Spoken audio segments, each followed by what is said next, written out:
¿Qué pasó? Sí.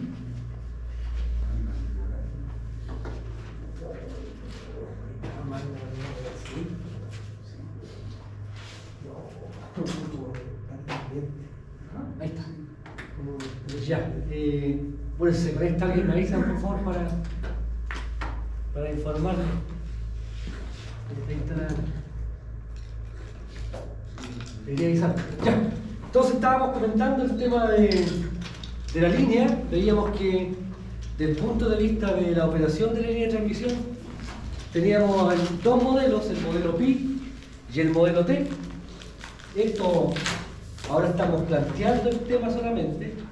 Por favor, ¿lo firme? Hoy día estamos al lunes, se nos fue el 3 de marzo. Ya.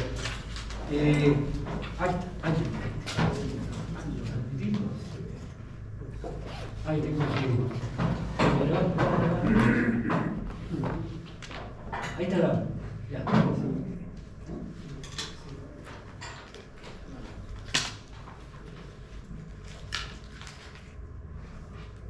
Ahí está.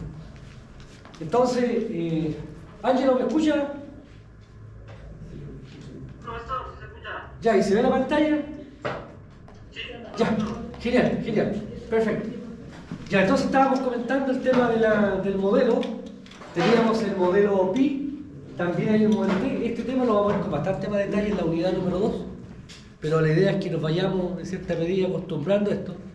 Ya un mensaje subliminal en las líneas, ¿cierto? Hay que trabajar con los parámetros ABCD, hay que trabajar con matrices 2x2 y vamos a hacer algunos desarrollos para que ustedes después los vayan, ¿cierto? En cierta medida incorporando, ¿cierto? Y que después sea flor de piel este tema. Después uno lo disfruta. ¿No? Al principio cuesta un poco, pero después uno lo disfruta. Ahora, acá, ¿qué cosa quiero comentar? Sí, bueno, lo hicimos en la clase pasada, uno puede trabajar con este circuito a partir de la descomposición de las matrices ABCD y eso hace que sea bastante más simple la integración al sistema un poquito más grande. Pero por ahora vamos a comentar esto. Lo que sí también es importante destacar es que dependiendo de la longitud de la línea, si la línea mide menos de 80 kilómetros, uno puede en cierta medida simplificar la matemática despreciando el efecto capacitivo. Pero si mide más de 80 kilómetros ya la cosa está complicada. Es importante que incorporar el efecto capacitivo. Ahora, ¿por qué hace uno este elemento diferenciador? Básicamente para simplificar la matemática. Profe, Sí. una cuestión triviando.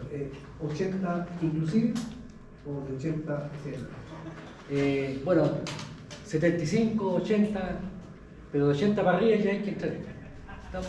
Ahora no es un tema muy rígido, no es una cuestión así tan inflexible, digamos.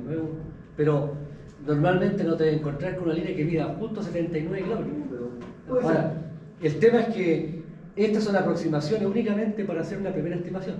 Pero yo lo que les voy a contar después es que el modelo formal que uno debería emplear es el modelo exacto, que es un poquito más, matemáticamente más complejo. Pero por ahora, vamos a quedarnos con esto. Ahora, dicho esto, vamos a iniciar ahora el concepto de flujos de potencia. Flujos de potencia.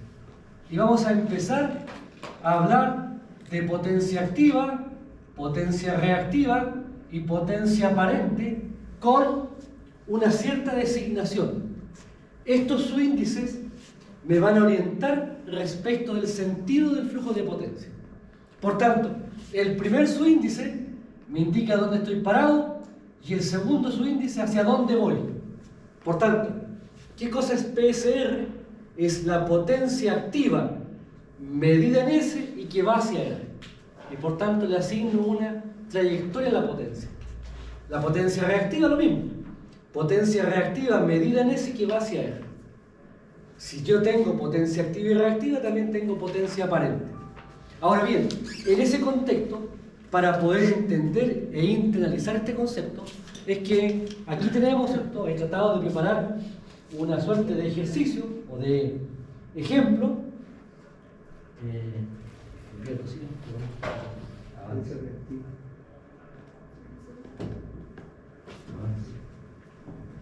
¿Qué potencia activa?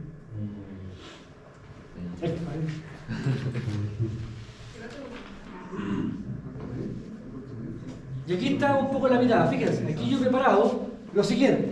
Tenemos un consumo trifásico equilibrado, que podría ser, por ejemplo, un motor, y este consumo yo lo voy a alimentar desde un empalme disponible mediante una línea. La línea tiene menos de 80 kilómetros y por tanto el efecto capacitivo lo puedo despreciar. Y tengo solamente entonces resistencia y reactancia. Entonces, este es el diagrama esquemático y este es el modelo. ¿Cómo representa una línea? Una resistencia y una reactancia. Young, efecto de campo magnético. Tengo el nudo S, donde está conectada la fuente, y el nudo R, donde está conectada la carga. Aquí la carga la he representado como una impedancia. Esta carga me pide P y me pide potencia activa y reactiva, como sería el caso de un motor. Ahora, de acuerdo a esto, lo que hacemos entonces es fijar el nudo S como el nudo donde yo me conecto a la fuente y el nudo R donde yo conecto la carga. Y entre esos dos nudos tengo el alimentador o la línea. Y ahí están los flujos, ¿ves? PSR, USR, fíjense, potencia medida en S y que va hacia R. ¿Se dan cuenta que estoy dando un sentido? Pero si yo le puedo dar un sentido hacia allá, también le puedo dar un sentido hacia acá. Esta sería potencia medida en R y que va hacia S. Por tanto, estoy haciendo una suerte de designación de flujos de potencia. Al igual que lo hago con la corriente. Fíjense, aquí no lo puse la corriente para no recargar la figura, pero si yo tengo el nudo S, tengo resistencia y tengo reactancia y tengo el nudo R, entonces yo puedo hablar aquí de una corriente ISR, corriente medida en S y que va hacia R, va hacia allá. Y también puedo definir la corriente,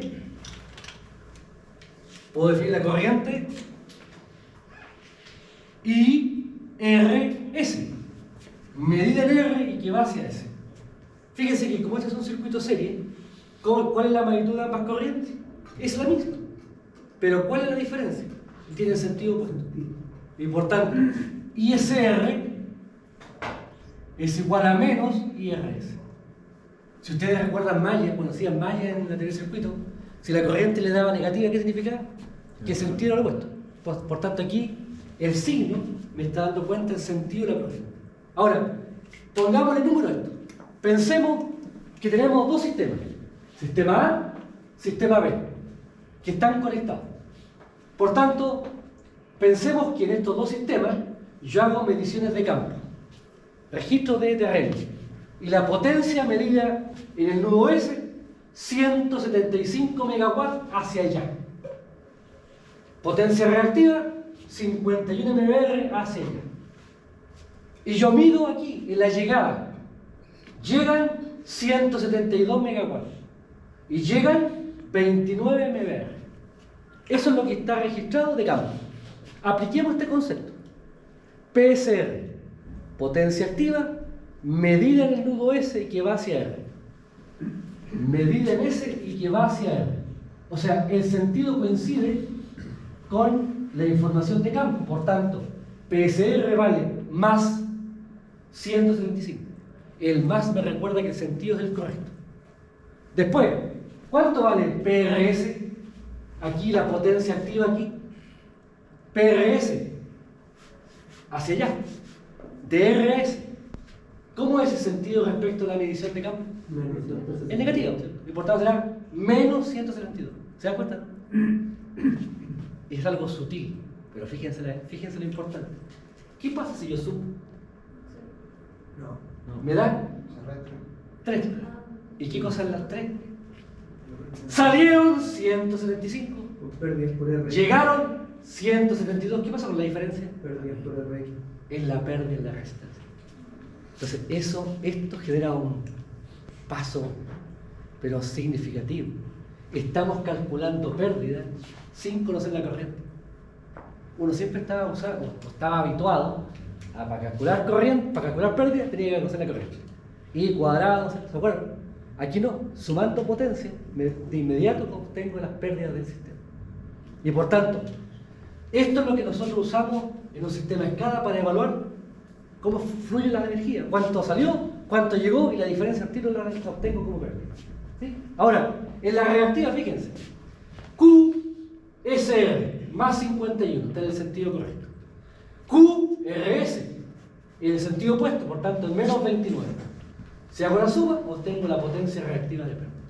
Y por tanto, la ventaja de trabajar con los flujos de potencia, así como están planteados, es que me permite directamente evaluar cuál es la potencia, ¿cierto?, que se está quedando en el sistema, tanto en la resistencia como en la reactancia o el efecto magnético de la línea. Ahora, en ese contexto, aquí aprovecho de comentar otro aspecto. Nosotros hablamos siempre de la palabra sobreexcitado y subexcitado. Ahora, el sobre y subexcitado hace referencia únicamente a la potencia reactiva. Y por tanto, cuando un sistema entrega potencia reactiva, proporciona, se dice que está sobreexcitado. Sobre. Solo ¿sí? la reactiva. Solo la reactiva. ¿No? Cuando un sistema tiene un consumo de reactivos, se dice que opera subexcitado. Por tanto, fíjense, ¿qué dice la P? La P me dice si es fuente o es carga. Por tanto, ¿quién está entregando aquí? P, el CEP A. ¿Quién recibe P? El CEP P. Por tanto, el CEP A se comporta como fuente, el CEP P se comporta como carga. El P me da cuenta de quién entrega y quién consume. Y el Q me pone el apellido. Este sistema, ¿cómo opera? Es una fuente sobreexcitada. Y esta es una carga subexcitada. ¿Está bueno? Ahora, ¿dónde van a especialmente trabajar con este tema? En los motores. ¿Se acuerdan de los motores? Es subexcitada porque disminuyó. Porque consume.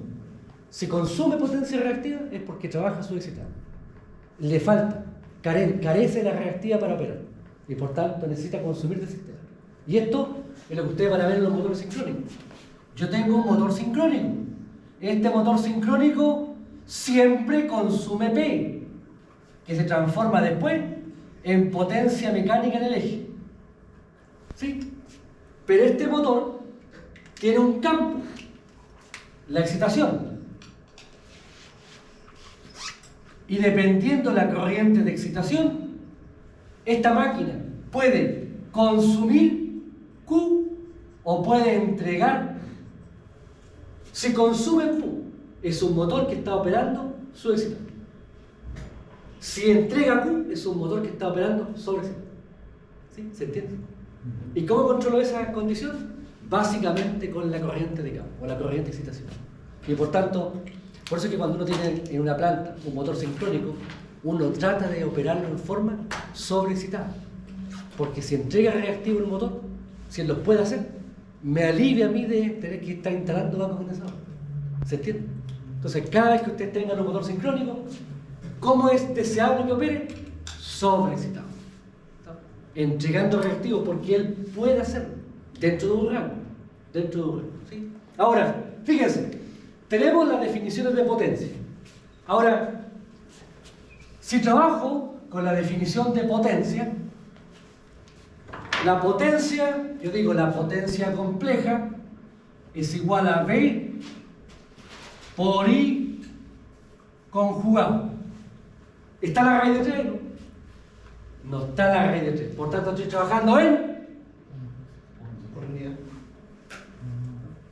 Por tanto, porque, por favor, nosotros de aquí en adelante trabajamos solamente con redes trifásicas. No vamos a analizar redes monofásicas, a no ser que sea un caso particular. Por tanto, allí el voltaje es un voltaje de línea, la corriente de línea. Pero no aparece en radio 3, ¿por qué? Porque estamos trabajando en por línea. ¿Sí? Ahora, fíjense. Voy a poner el apellido a esto. Fíjense, voy a poner el apellido. La potencia SR. Esta es la potencia medida en S y que va hacia R. ¿Dónde estoy parado entonces? En el S. Por tanto, ¿qué voltaje hay en el nudo S? Peso S. Y la corriente SR. Fíjense que acá la designación de los subíndices me da cuenta de la transferencia de potencia. Ahora, fíjense. potencia SR es B sub S porque estoy parado en el nudo S, por I sub SR, que es el sentido. Si hablo del RS ahora, ¿dónde estoy parado aquí ahora? En el receptor. Por tanto, ahí el voltaje es el voltaje del receptor. Y la asignación de corriente es la corriente de RS. Ahora, de acuerdo a esto, ¿cuánto vale la corriente SR por definición? Será B sub S menos B sub R partido por la Z de la línea. Esa es la definición, LBK. La corriente entre dos nudos, la diferencia de potencial partido por la impedancia. Yo tomo esta corriente y la reemplazo ahí. Y me queda entonces que la potencia SR será B sub S por B sub S menos B sub R partido por la Z de la línea. ¿Y cómo está esto? Porque la corriente va conjugada. El conjugado de la resta es la resta del conjugado. El conjugado de un divisor es el divisor de los conjugados. Por tanto, me queda SSR será igual a B sub S por B sub S conjugado menos B sub R conjugado partido por la Z de la línea conjugado.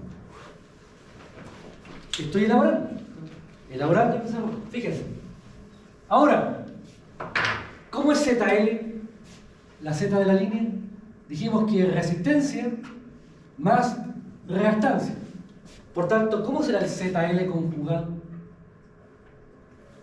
¿Qué hace el conjugado de uno rectangular? Le cambia el signo a la parte imaginaria. Y por tanto me queda R menos J. Si multiplico ahora, me queda que la potencia SR será igual a B sub S por B sub S conjugado menos B sub S por B sub R conjugado, dividido por R menos JX. Ahora, tenemos el planteamiento. Y ahora elaboramos empleando fasores. Sea B sub S igual a B sub S ángulo de phi sub S. Esta es la forma polar, que es lo que dijimos que los voltajes la vamos a trabajar en la forma polar y en la forma rectangular. Y B sub R sea igual a el módulo con ángulo de phi sub R. Por tanto, fíjense, la potencia SR será igual B sub S ángulo de phi sub S por B sub S conjugado. ¿Qué hace el conjugado en un polar? Le cambia el signo a la fase. Y por tanto me queda B sub S con ángulo de menos phi sub S. Después me queda menos B sub S ángulo de phi sub S por B sub R ángulo de menos phi sub R. Menos porque está conjugado. Y todo eso dividido por R menos JX. Fíjense, para multiplicar dos polares se multiplican los módulos y se suman las fases. Por tanto, aquí me queda B sub S por B sub S, me queda B sub S cuadrado. Sin el ángulo, se anuló el ángulo. Y aquí me queda menos B sub S, B sub R con ángulo de phi sub S menos phi sub R. Y eso dividido por R menos JX. Estoy elaborando la expresión. Ahora, desarrollemos esto. Fíjense. Esto lo dijimos la otra vez, pero hagámoslo de nuevo. A ángulo phi. ¿Qué hace la calculadora cuando yo digo pase un polar a rectangular? ¿La calculadora qué hace? Profe, no están solicitando por el caso. ¿Ah? Están solicitando por el caso. Ah, perdón. Perdón. Sobre. Lo bloqueé todo. Lo siento, me equivoqué. Ahí está.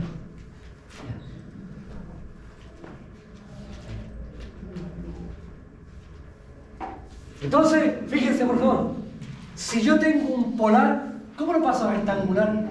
Es A coseno de phi más J a seno de phi. Y por tanto, este que está acá, fíjense, SR será igual a B sub S cuadrado menos, es el módulo por el coseno, B sub S, B sub R coseno de phi sub S menos phi sub R, menos J, porque ahora viene el seno del ángulo, menos B sub S, B sub R, seno de phi sub S menos phi sub R. Y eso dividido por R menos JX. En cálculo siempre nos dijeron, oye, el complejo abajo no, evítelo tener un número complejo abajo. Por tanto, ¿qué hay que hacer para eliminar un complejo abajo? ¿Cierto? Racionalizar, multiplicar por el opuesto. Entonces, si multiplicamos por el opuesto, arriba y abajo, para no cambiarlo, y sacamos la parte real, que es P, y la parte imaginaria, que es Q, fíjense, me da esta expresión. Esta es una expresión larguísima, pero que es exacta, y que sale de aquí, de descomponer esto. Ahora, esta expresión me permite evaluar cuál es el flujo de potencia activa, y esta expresión me permite evaluar cuál es el flujo de potencia real. Tengo una expresión numérica que me permite cuantificar en función de los voltajes cuánta potencia se transfiere. Ahora, claro, esta ecuación es precisa, exacta, pero es poco amigable, es poco cercana. Antiguamente, hace más de 2 décadas atrás, yo pedí usar esa forma. Era una locura. Era una falta de respeto. Porque al final los resultados eran tan cercanos que en realidad no tenía mucho sentido. Entonces, ¿qué es lo que nosotros hacemos? Si yo tengo un sistema de MT y AT, en sistemas de media y alta tensión, la Z del conductor, que es R más JX, yo la puedo aproximar a JX. ¿Qué digo con esto? Que en alta tensión, principalmente, y en media también se da, la resistencia es numéricamente mucho más chica que la reactancia. ¿Cuánta? Numéricamente, ¿cuánto? 8 veces más pequeña. 8, 9, 10 veces más pequeña. Y por tanto, si esto es en la práctica, ejemplo, Z, 1 más J10. Pasemos esto a la forma polar. ¿Cuánto me da 1 más J10 a la forma polar? 1 al cuadrado más 10 al cuadrado raíz. ¿Cuánto me daría? La raíz de 101.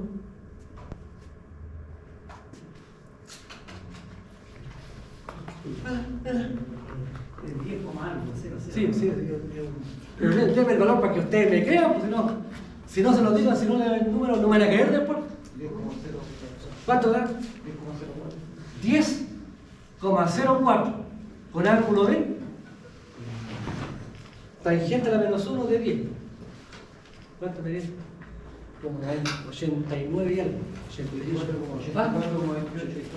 84,28. Entonces, lo que estamos diciendo es que este resultado es muy cercano a 10 con ángulo de 90, numéricamente hablando. Y con eso nos sacamos de encima el R y nos queda solamente el X. Es verdad, es una aproximación. Entendamos, es una aproximación, pero es una buena aproximación. Y por tanto, esa buena aproximación, ¿qué me permite? Que en esta fórmula yo haga R igual a 0. Desprecio la resistencia. Y por tanto, toda esta expresión del P y el Q se transforma en estas dos expresiones que son las que ustedes van a encontrar en todo libro de CEP decente. Todo libro de CEP, cuando se enfrenta al tema de flujos de potencia, muestra esa expresión, no muestra esto. Algunas, pero no, prácticamente ninguna ya muestra. Usan esto, la definición de flujos de potencia, donde ahí es despreciable la resistencia. Ahora fíjense, por favor, me voy a tomar la libertad de dibujarlo, de plantearlo. Fíjense, la potencia SR es el producto de B sub S por B sub R partido por la reactancia de la línea, seno de phi sub S menos phi sub R. Y además, la potencia reactiva es B sub S partido por X de la línea, factor de B sub S menos B sub R por el coseno de phi sub S menos phi sub R. Esa es la expresión. Fíjense por favor. Miren, ¿qué pasa si phi sub S es igual a phi sub R? Cero. Esto me da 0. Seno de 0 me da 0. Y por tanto, ¿cuánto vale PCR? De abajo, en 1. 0. Fíjense abajo. 1. Phi sub S, esto me da coseno de 0. 1. Me queda B sub S menos B sub R. O sea, QSR es igual a B sub S partido por el X de la línea, factor de B sub S menos B sub R. Es 0, ¿no? No es 0. Y eso es lo que nos empieza a incordiar. La potencia activa y reactiva tienen caminos distintos. No porque una sea 0, la otra tiene que ser 0. ¿Se dan cuenta? Y uno de repente, o sea, el sentido común le dice que los flujos de potencia, oye, si el P y el Q son del mismo S, no, tienen comportamiento distinto. Y eso es lo que uno tiene que empezar a internalizar. Ahora, fíjense, ¿qué pasa si ahora, phi sub S es mayor que phi sub R? Si el ángulo de la fuente es mayor que el ángulo de la carga, esto me da positivo. Y por tanto yo digo que el PSR es positivo, mayor que 0. ¿Qué pasa si ahora phi sub S es menor que phi sub R? Este ángulo es negativo, el seno de un ángulo negativo es negativo. Y me queda que el PSR es menor que 0. El sentido circular. O sea, cambia de sentido el flujo de potencia activa. Entonces, ¿cómo yo en un set controlo el sentido de la potencia activa? Jugando con las fases de los cortes. Alguien me va a decir, pero el profe, ¿cómo se juega con las fases? Extraño, la fase siempre ha sido un dato, digo. Pero cuidado.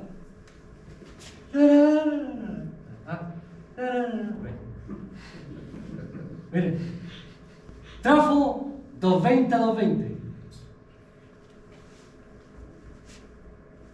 El trafo tiene el mismo voltaje primario y secundario.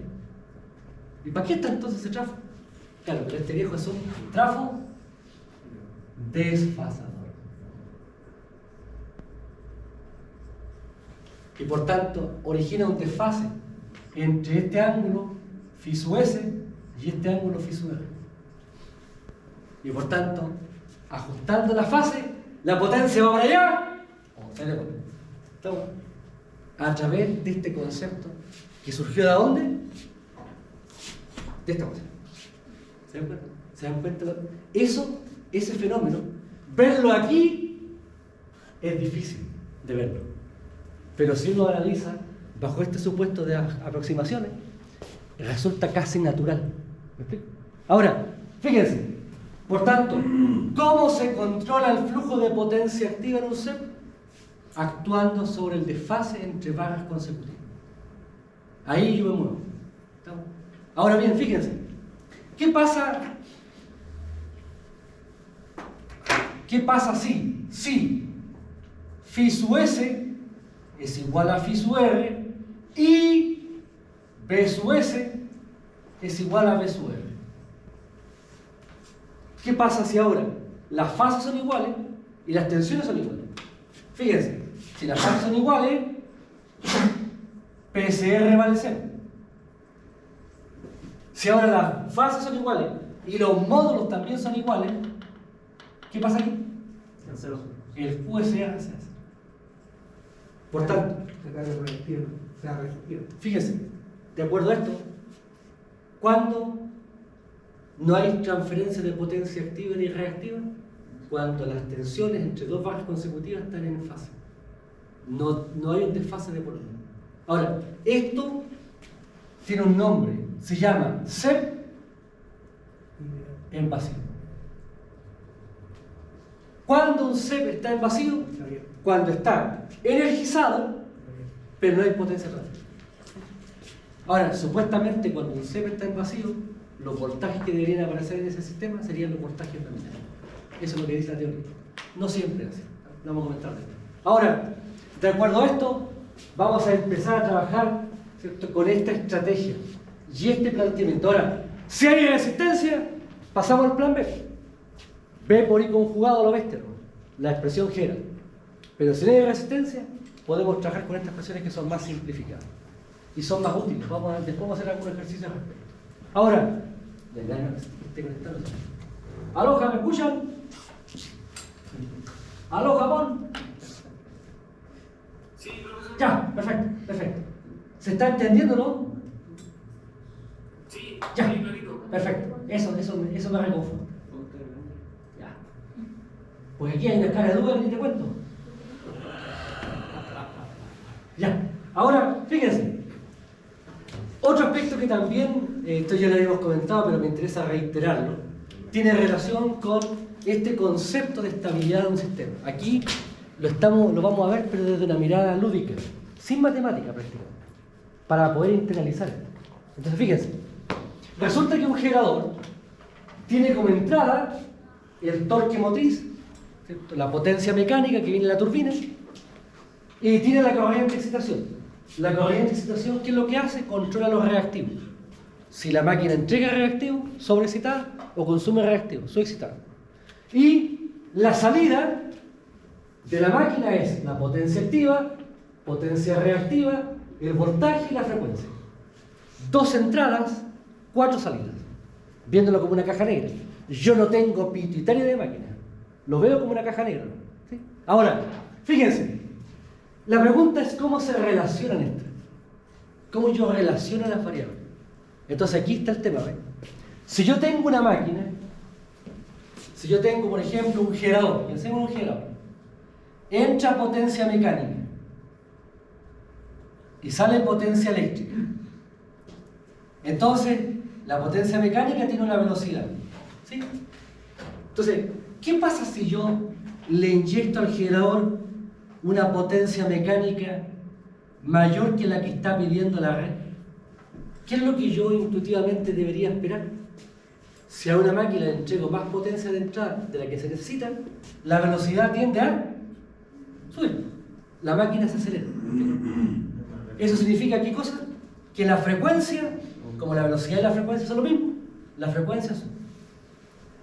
Por tanto, toda red eléctrica en la cual la frecuencia sube, significa que se está estableciendo una condición de la red donde estoy entregando más potencia en la que se necesita. Por tanto, ¿cuál es la acción de control? Bajar la potencia mecánica. ¿Me explico? Por tanto, el controlador, ¿qué está haciendo? El controlador está midiendo velocidad. ¿Sí? Ahora, ¿qué pasa si la potencia mecánica es menor que la potencia eléctrica? Si aquí subía la velocidad, aquí la velocidad va a bajar. Y por tanto la frecuencia baja. ¿Sí? Entonces, ¿qué es lo que vemos aquí? Lo que estamos viendo es que si se da la condición de que la potencia mecánica es mayor que la eléctrica, ¿cuál es la acción de control? Bajar la potencia mecánica. Por tanto, aquí, ¿qué hay que resolver? Potencia mecánica baje. Aquí, ¿qué acción deberíamos hacer? Si me están pidiendo más potencia de la que me piden, yo debería aumentar la potencia mecánica. ¿Eso se da en los generadores eólicos? Esa es la condición en general, más allá del tipo de generación. Ahora, ¿cuál es el tema? Que aquí hay que aumentar la potencia. Entonces uno le dice, oye, hay que aumentar la potencia. Chuta, estoy a potencia nominal. no tengo más capacidad para aumentar potencia. Entonces, frente a eso, ¿cuál es la única opción que me queda? ¿Se dan cuenta? La única opción que tengo cuando yo me encuentro en la condición en que la frecuencia empieza a bajar es que yo, si no tengo más potencia firme de la generación, el único plan Z que me queda es botar carga, bajar la potencia demandada. ¿Y eso qué significa? Bajar carga y EDAC. Esquema de desprendimiento automático de carga. Automático. ¿Y cuándo se produce eso? ¿Cuando la frecuencia sube o cuando baja? Le pone el apellido, PF, para baja frecuencia. Por tanto, desde la mirada eléctrica, ¿cuál es nuestra peor condición? Que la frecuencia baje. Y que siga bajando. Y que siga bajando, porque estamos en la antesala de un blackout. Entonces, este tema del EDAC, el año 2005 aparece la norma técnica de seguridad y calidad de servicio. Esta norma técnica del 2005 establece como ley que todo cliente que se conecta al CEN en más de 30 kV tiene que estar conectado al EDAC. Si yo compro el CEN en 66, EDAC. Y por tanto, esto originó una gran cantidad de empresas que tuvieron necesariamente que implementar este sistema. Ahora, como es automático, aquí no se trata de que uno dice, la frecuencia está bajando y lo manda un operador a botar el interruptor o a bajar carga. Tiene que ser automático. ¿Y cuál es la única forma de desconexión automática?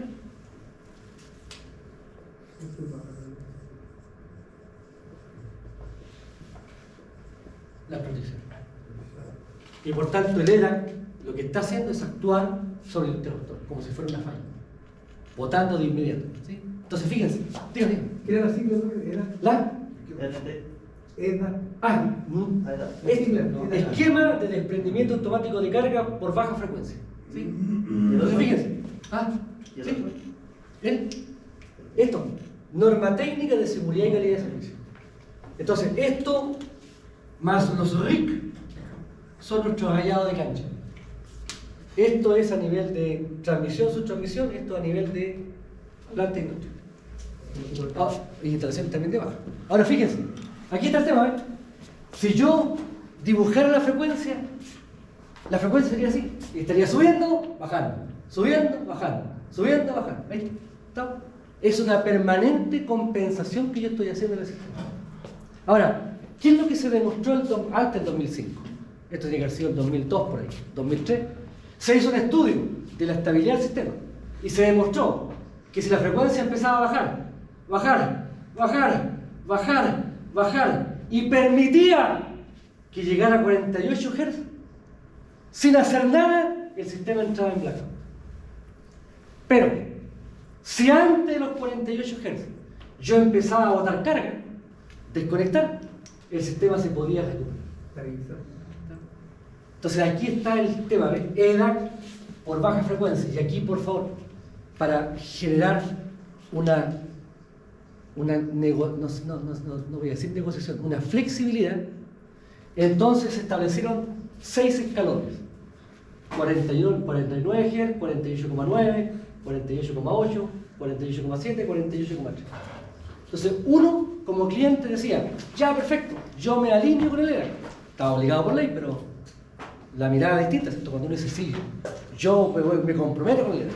Y me comprometo en el escalón 48,6. Por tanto, si pasa esto de acá, yo no participo. Pero si la frecuencia llega ahí, yo voto.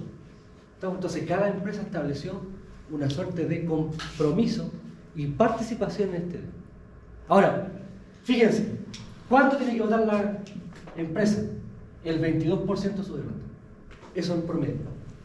¿Y cuál es el tiempo de reacción para la desconexión automática? Entre 6 y 10 ciclos. 6 ciclos. Estamos hablando de un ciclo son 0,02 segundos. 0,12 segundos. Ese es el tiempo de reacción para que vote. Y el único que da eso es básicamente la protección. Ahora, hay un relé, hay un dispositivo, ¿cierto?, que está midiendo la frecuencia. Y si la frecuencia está en el rango, ¿cierto?, manda una orden de apertura. Aquí el que ha dado, no el único, pero el que ha dado buenos resultados es el F60, un relé General Electric. Por tanto, es frecuente encontrarse con ese tipo de relé, ¿cierto?, que es el que está midiendo frecuencia y en función del nivel da orden de apertura. ¿Sí? Ahora aquí, fíjense, tenemos que el torque o la potencia mecánica condiciona finalmente la frecuencia, pero también condiciona la potencia eléctrica salida. Ahora, ¿qué pasa con la corriente de campo? ¿Qué hace la corriente de campo? Bueno, la corriente de campo define la potencia reactiva. Si la máquina opera sobreexcitada, entregando reactivo, o subexcitada. Y con eso lo que está haciendo es regular el voltaje. Y por tanto, aquí se establece la condición. En un sistema, formado por ejemplo por dos máquinas, estos generadores conectados a este sistema tienen que estar habilitados para entregar la potencia activa y reactiva que el sistema pide. Ahora, dígame. Profesor, pero ahí el generador no se puede, antes de botar, por ejemplo, las protecciones, ¿podría él aumentar la excitación o tener un control independiente también en la opción? Claro, la problemática es que un generador, si se le pide más potencia activa de la que él puede entregar, el viejo no es que se quede pegado con esa potencia, ¿Ya? el viejo se desconecta. Entonces lo que estamos evitando es que este viejo entre en esa condición de desconexión. Porque ya está demasiado, porque por algo está bajando, o sea, porque ya está colapsado. Ya. Claro, entonces el tema es para evitar que este viejo se caiga y esa potencia que está entregando se vaya a cero. Ya, ok. Lo que hay que hacer es tratar, digamos, rápidamente de desconectar. Claro. Ahora, acuérdense que si este generador bota o queda fuera, de inmediato los que están en servicio se ven sometidos a una mayor demanda de energía. Claro. Entonces se produce un efecto dominó, digamos. Claro. Una secuencia, digamos, de desconexión. Ahora, este esquema, siempre lo comento. Nosotros, en nuestro país, desde el 2005, a través de esta norma, estamos como clientes domiciliarios, no estamos sujetos a esto. Clientes comerciales tampoco. Aquí son los clientes principalmente industriales, Claro. los que han tenido que hacer la inversión, una tremenda inversión. O sea, y esto por favor son 4 puntos. La norma técnica tiene 4 puntos. Primero tenían que habilitar un sistema de información en tiempo real. Después tenían que habilitar un EDAC. Después tenían que asegurar un nuevo factor de potencia. Y finalmente tenían que tener unas protecciones que fueran rápidas. Entonces, esto significó en algunas empresas, para alinearse con esta norma, una tremenda inversión que no tenían contemplado, porque no hay una devolución. Entonces acá, sistema de información, el EDA, factor de potencia. El factor de potencia antiguamente era factor de potencia medio mensual. Medio mensual. Se medía la media mensual, entonces yo podía estar 5 días con un factor de potencia 0,4 y los otros días factor de potencia 0,85 y ahí compensaba, ¿me explico? Y ahí jugaba. Ahora esta norma establece factor de potencia medio hora. Tengo 4 medidas para poder cumplir con la norma. Entonces genera indudablemente un impacto distinto. Ahora, Tiene que votar por un 22% de su carga. De su carga. Eso es lo que le exige. el piso, ese es el piso. Lo que pasa es que hay empresas que, claro, si bota un motor o bota una parte, bota toda la planta, digamos. Pues son procesos fáciles, digamos, continuos. Entonces, también había que buscar la forma de poder resolver esto. Aquí, lamentablemente, tú no puedes decir ya bajo carga el motor, no. El tiempo de reacción está fuera de toda dinámica mecánica, digamos. Entonces, significado otro.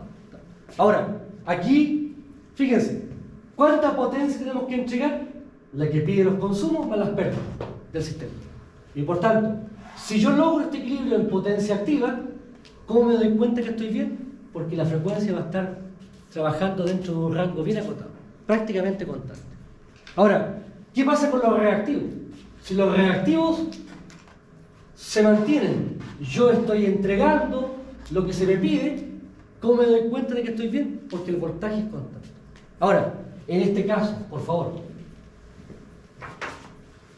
se establece entonces, para el caso de los reactivos, si el Q generado es mayor que el Q demandado, yo entrego más reactivos de lo que me están pidiendo, lo que yo voy a ver es que el voltaje empieza a subir.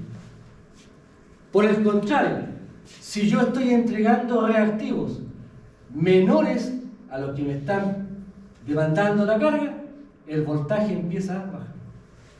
Y por tanto, aquí está el tema. Cuando uno instala un banco de condensadores, tiene dos frentes. El banco de condensadores general. Por tanto, tiene dos aplicaciones. Una es corregir factor de potencia, pero lo otro es que hace indirectamente, hace una mejora en los niveles de voltaje.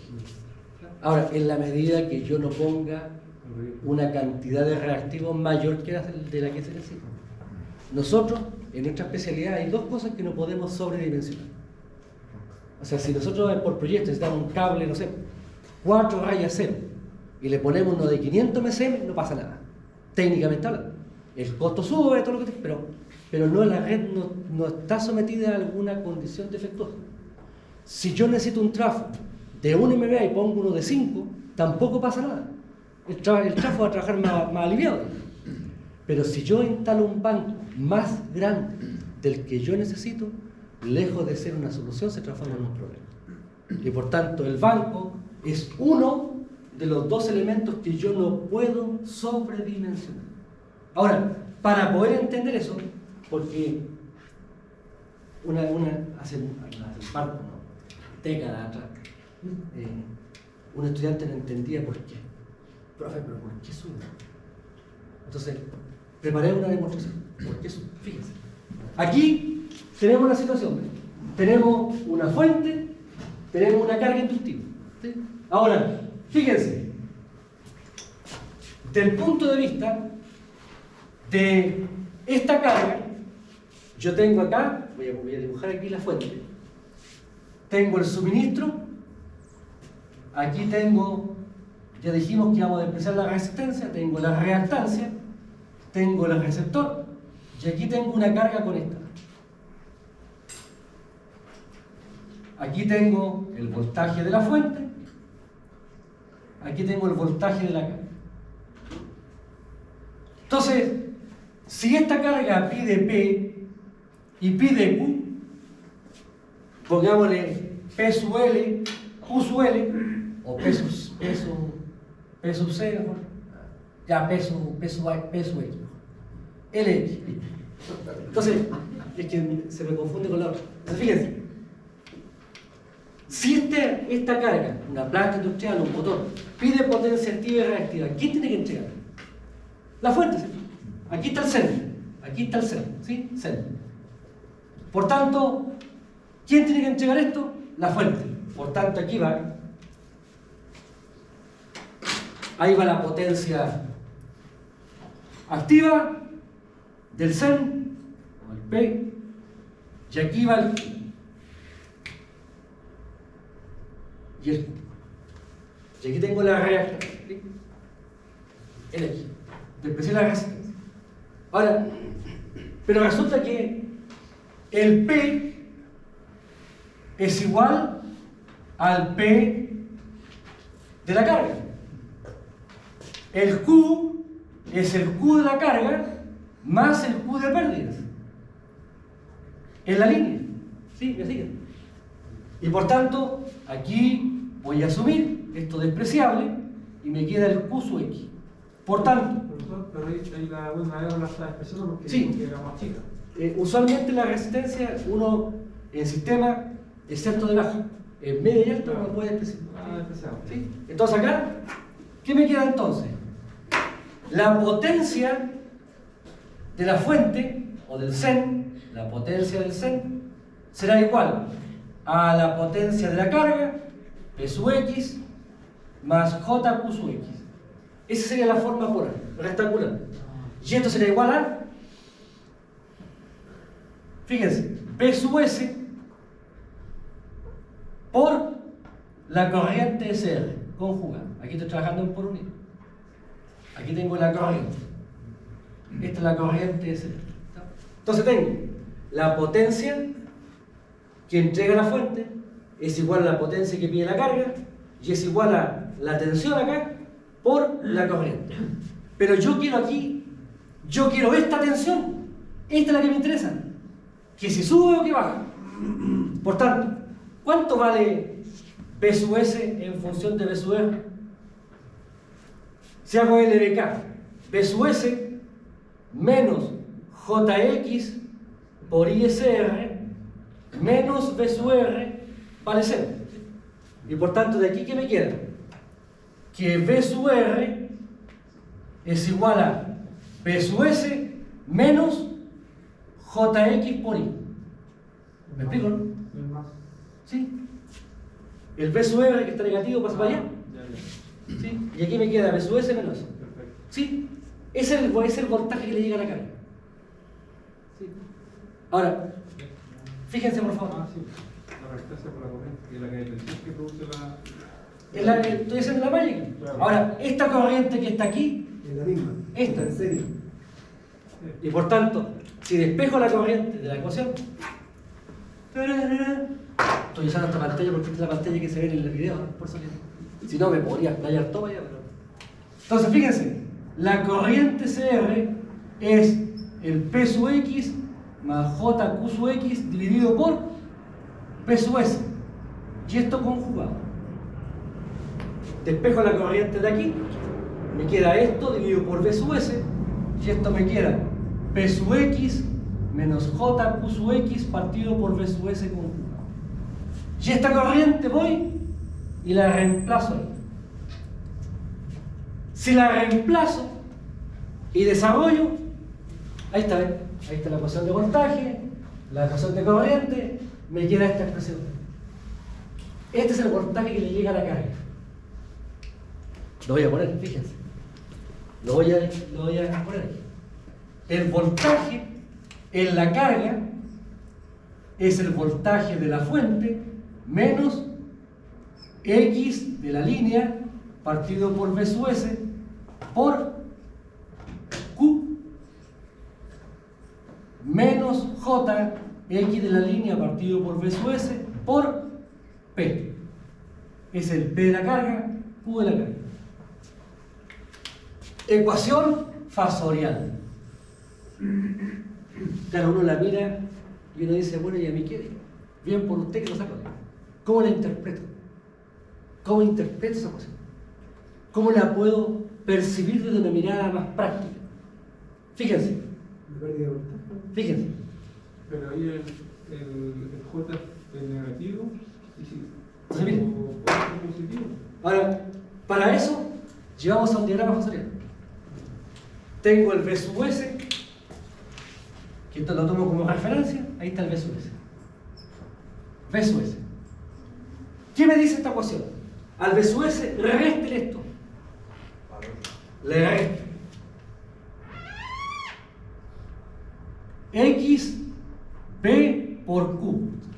Y después dice, réstele, pero con 90 grados. Le resto X partido por B por P. Y luego ha llegado usted al final, uno o dos puntos, y obtiene usted entonces el B sub R. Ahí está. Ahora, ¿qué es lo que vemos de acá? Este es el voltaje que me entrega la compañía, o el CEN. Y este es el voltaje que yo recibo. Yo, ¿qué es lo que quiero siempre? En mi casa, por ejemplo. Yo quiero que el voltaje que me llegue sea el voltaje nominal. ¿Estamos? Entonces, aquí, ¿quién es el que me está atornillando por el otro lado? El Q. Fíjense si el Q fuera chiquitito. Si el Q fuera chiquitito, ¿cómo sería esto? B sub S Fíjense. B sub R tendría a ser B sub S. B sub S aquí, el Q chiquitito, el P no cambia,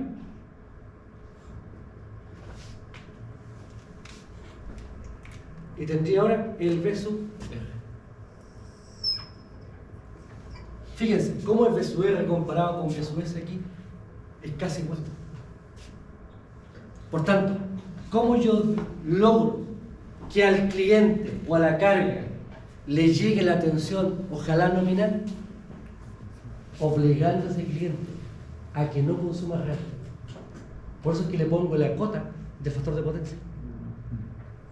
Cuando nosotros no estamos como clientes industriales, cuando nosotros nos están poniendo una cota del factor de potencia, lo que nos están limitando es el Q que consumimos. ¿Y qué estamos haciendo al nosotros ponerlo al banco? Le estamos ayudando a la compañía a que tenga un mejor servicio. ¿Se da cuenta? Las cosas la vida, la vuelta. Entonces aquí tenemos el Q, ¿eh? Y yo, Felipe, yo como cliente, ¿qué atención está recibiendo usted? La nominal. Genial. Pero gracias a quién? A mí mismo.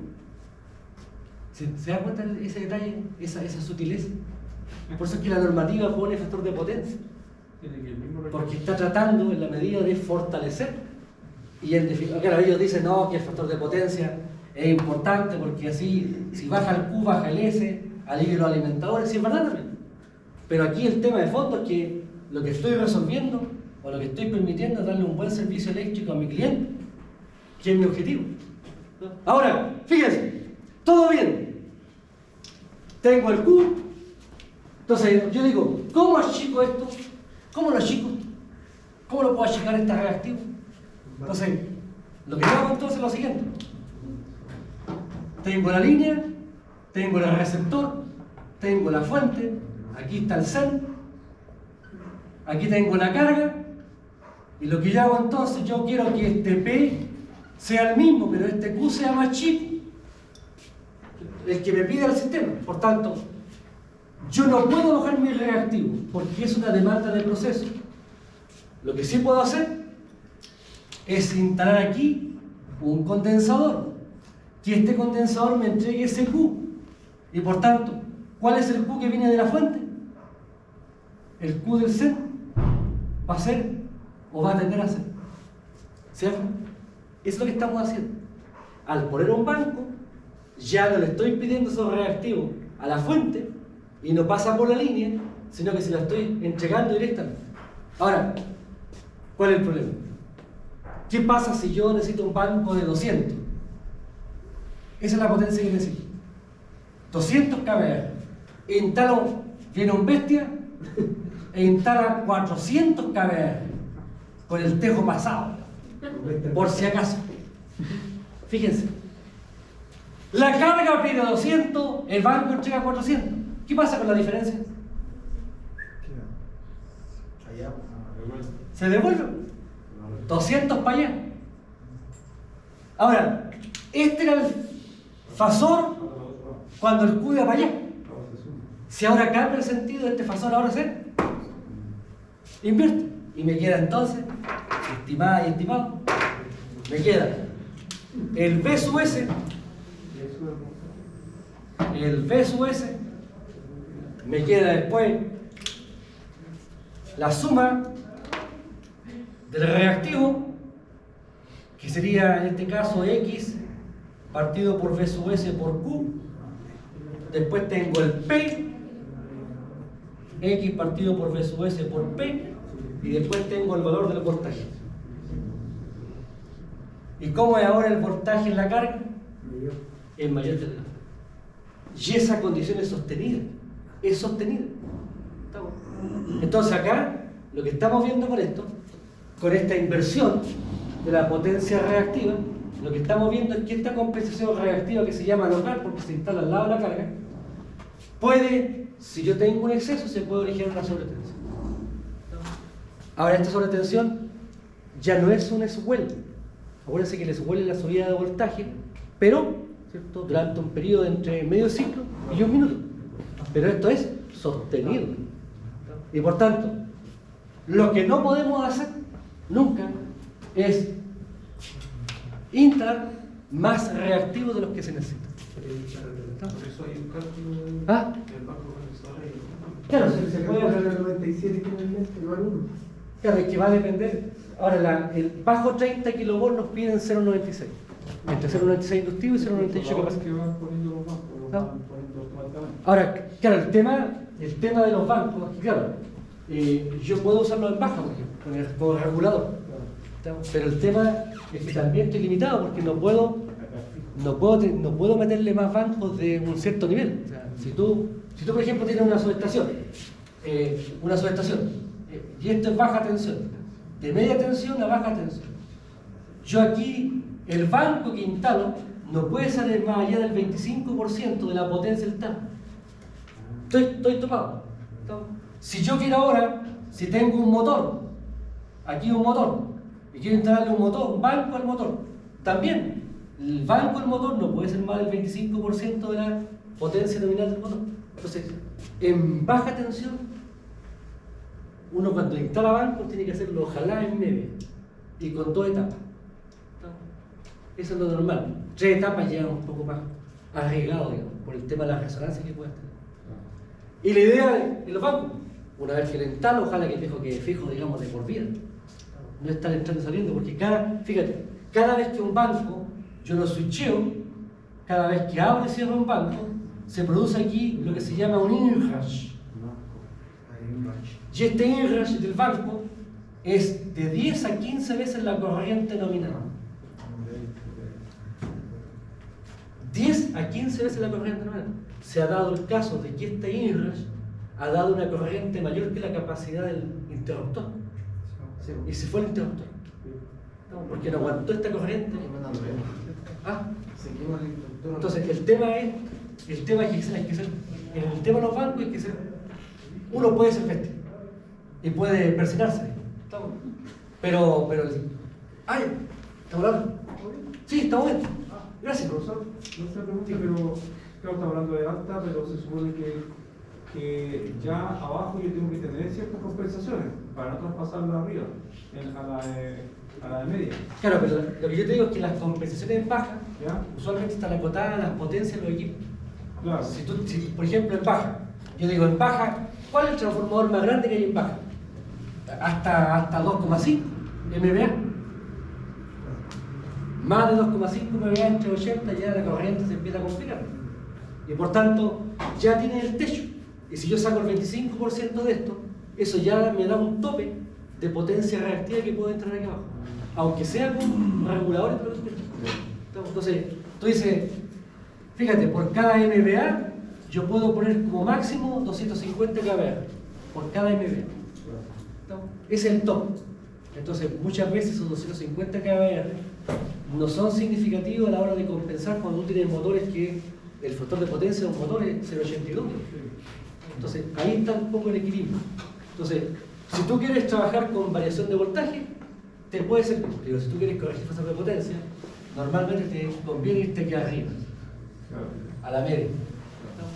Ahí resuelves. Y si tú tienes problemas de voltaje, trabaja con octavo. Que también es un tema discutible. Pero... Entonces, aquí, ¿se entiende, cierto? Sí. Ahora, aquí lo que estamos viendo entonces es una forma de poder entender e internalizar la problemática que hay entre reactivos y voltaje. Ahora bien, acuérdense que en la prueba, en la parte de teoría, hay demostraciones. Para que vayan, yo lo que les pido es que vayan soltando la falange con estos temas, desarrollando las formulitas. Si uno lo hace antes y después sale la prueba, como que le sale más natural. Cuando uno parte por primera vez, es complejo, no va a dar. Entonces, por eso que les pido que, por eso que yo de repente meto aquí ecuaciones y todo, porque es importante que ustedes vayan soltando. Ahora, también otro aspecto que me interesa comentar tiene relación con este tema que se llama la formulación nodal. La formulación nodal es un tratamiento matricial. Y del punto de vista de las herramientas que nosotros tenemos, esta herramienta de formulación nodal es tremendamente útil para nosotros porque nos da cuenta de cómo se vinculan los nudos y cómo están conectados los elementos dentro de los nudos o barras de un sistema. Y por tanto, en ese sentido, cuando nosotros hablamos de formulación nodal, nosotros planteamos ecuaciones. Ahora, aquí nosotros lo que hacemos es, bueno, yo tengo una barra P, aquí improvisé y cambié, tengo una Z, tengo la barra Q, y aquí tengo un sistema A, puede ser complejo, un sistema B también complejo. Distintos componentes, distintos elementos, que están conectados a través, ¿cierto?, de esta línea, que podría ser también un transformador. Ahora, la impedancia, a esta impedancia le llamo Z. Entonces, cuando yo tengo un circuito, tengo dos opciones para simplificarlo. Una opción es plantear un equivalente TB, una fuente de tensión en serie con una impedancia. Esa sería una opción. Y la otra opción es un Norton, una fuente de corriente en paralelo con una impedancia. Por tanto, aquí, en la formulación nodal, después de darle varias vueltas al tema, se estableció que me era más conveniente trabajar con la representación Norton. Y por tanto, esto que está acá, respecto a la barra P, yo lo represento a través de una fuente de corriente. Le llamo IP. Y en paralelo, con una impedancia que voy a llamar ZB. Y acá tengo la ZA, y aquí tengo la barra Q. Y aquí hago lo mismo. Una fuente de corriente en la barra Q y una impedancia ZC. Y ahí tengo, a pesar de las complejidades que puede tener esta instalación, y está igual, yo compacto todo a un Norton equivalente.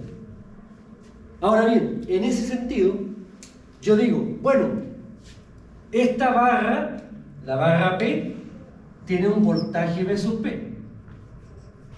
Y la barra Q tiene un voltaje V sub P. La corriente, la IP, se inyecta. Por tanto, si se inyecta esta corriente, IP, una parte se irá para acá, que le llamo IP', y otra parte se irá para abajo, que le voy a llamar IP2'. ¿Sí? Hago suma de corriente en el mundo. La IQ, esta es la corriente IQ, se está inyectando la barra. Una parte se va para acá, I sub Q', y otra parte baja, y se llama I sub Q2'. Hago solamente elaboración de corriente. Ahora, si hago equilibrio, entonces, ¿qué digo yo? Yo digo, bueno, la IP será igual a la IP' más la IP2'. ¿Sí? Y para la corriente del Q lo mismo. IQ será igual a I sub Q' más I sub Q2'. Ahora, ¿cuánto vale la IP'? Sí, La corriente entre dos barras. A la IQ, son las dos iguales. Será, fíjate, si dejo en función del voltaje, la IP' será la diferencia de potencial partido por la impedancia. ¿Sí? También, ¿cierto? Por tanto, esto será igual, IP', BP menos BQ partido por ZA, más, ¿cuánto vale esta corriente la que baja? Ley de Ohm, voltaje partido por impedancia, más BP partido por ZB. Y para la corriente IQ, como es corriente que va hacia allá, es el potencial de este menos este, será PQ menos BP partido por ZA más aquí PQ partido por ZC. Y tenemos entonces, fíjense, voy a agrupar términos ahora.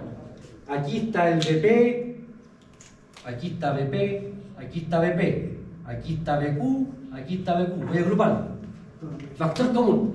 Por tanto, me queda IP será igual a BP factor D. 1 partido por ZA más 1 partido por ZB. ¿Sí? Aquí me queda negativo. Menos 1 partido por ZA por B. Y en la segunda ecuación, IQ, siguiendo el mismo orden, será menos 1 partido por ZA por BP menos 1 partido por ZA más 1 partido por ZC por B. ¡Tarán! Y voy llegando. ¿Ya? Es una delicia. Ahora fíjense. Fíjense el detalle. Son iguales. ¿Se dan cuenta que siguen las reglas? Los elementos acá son los mismos. Y acá tiene una regla de suma de términos. Entonces, esto, ahora aquí lo puse, para un recordatorio, miren. Ahí tengo una ecuación algebraica. Y 1 es A por X1 más B por X2. Y 2, C por X1 más D por X2. Toda ecuación algebraica yo la puedo llevar a la forma matricial. Ahí está la matriz. Al lado izquierdo, Y1 y 2. Al lado derecho, X1 y X2. Y la matriz corresponde a los factores A, B, C, D. Entonces fíjense, aquí las Y corresponden a la Y que está allá. Las X corresponden a los voltajes. Este es el A, este es el B, este es el C, este es el D. Y por tanto, de acuerdo a esto, si me permiten, tenemos entonces que IP, IQ será igual a una matriz de 2 por 2. Esta es 1 partido por ZA más 1 partido por ZB, 1 partido por ZB, no ZA, más 1 partido por ZC, menos 1 partido por ZA, menos 1 partido por ZA, por BP. Bueno, estimada, estimado, para mí es un motivo de profunda alegría presentarle a esta matriz. Esta se llama matriz de admitancia de barras. Ahora usted se la va a reír, pero con ese planteamiento yo miro la red, la observo y puedo de la observación construir de una vez esta matriz sin hacer ningún cálculo, aplicando esta regla mnemotécnica. ¿Cuál? Los elementos de la diagonal principal es suma de admitancia.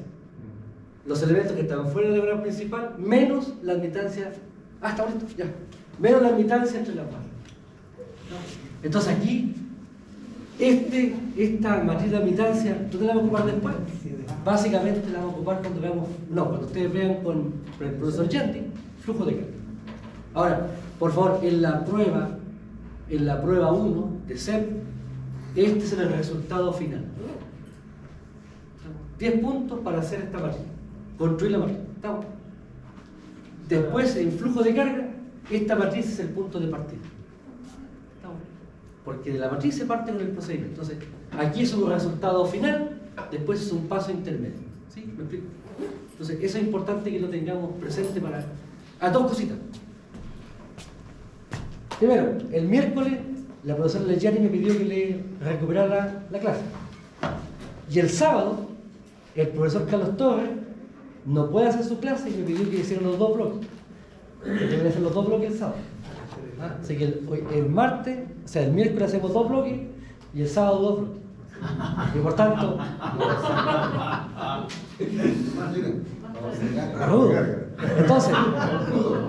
entonces, lo concreto es que ya el sábado, si no el miércoles, ya estaríamos en el análisis de caso.